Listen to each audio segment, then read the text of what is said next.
Korupsi telah menjadi masalah yang melanda berbagai lapisan masyarakat sejak zaman dulu, termasuk pada masa pemerintahan VOC di Nusantara.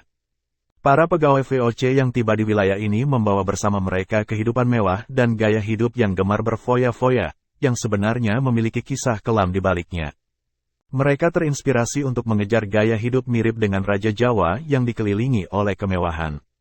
Dalam prosesnya, tidak ada yang mengganggu eksistensi mereka dalam upaya memperkaya diri sendiri.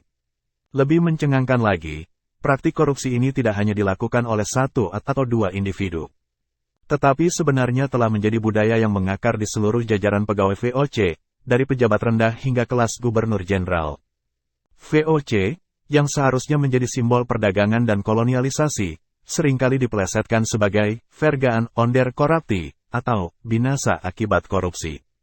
Pekerjaan sebagai pegawai company VOC menjadi sangat diminati.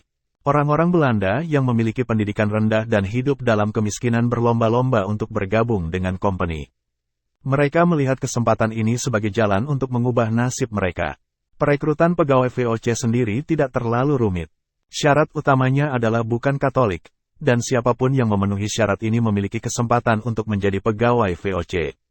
Namun, risiko terbesar yang harus mereka hadapi adalah meninggalkan segala yang mereka kenal di Belanda dan memulai hidup baru di Nusantara. Yang melibatkan perjalanan panjang di atas lautan selama berbulan-bulan tanpa keluarga. Meskipun begitu, nasib baik seringkali menyertai kehidupan para pegawai VOC.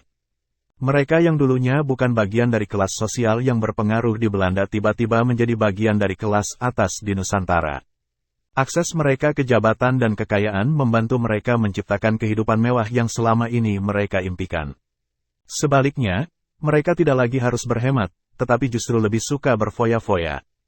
Kemewahan dan pesta pora pun menjadi bagian dari kehidupan sehari-hari di koloni. Ini seringkali dianggap sebagai cara untuk membalas dendam atas masa miskin yang mereka alami di Belanda.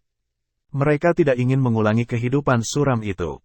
Sebagai gantinya, mereka menikmati semua yang ditawarkan Nusantara. Meskipun mereka merasa nyaman hidup di Nusantara, mereka tidak memiliki niat untuk menetap selamanya.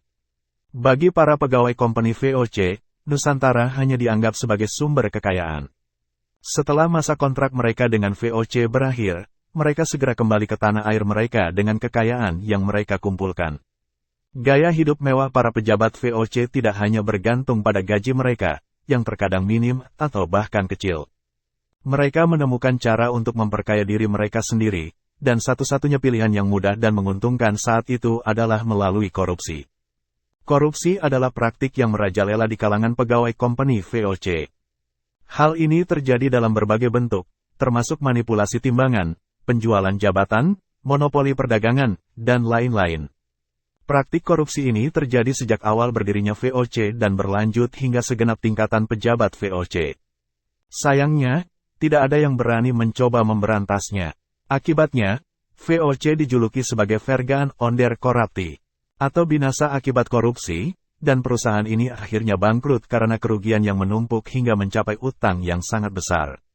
Korupsi di kalangan pegawai company VOC membawa kerugian besar, dan praktik ini terus berlangsung di masa lalu hingga masa kini. Meskipun demikian, kesadaran akan bahaya korupsi dan upaya pemberantasan korupsi terus menjadi agenda penting dalam membangun tatanan sosial dan politik yang lebih bersih.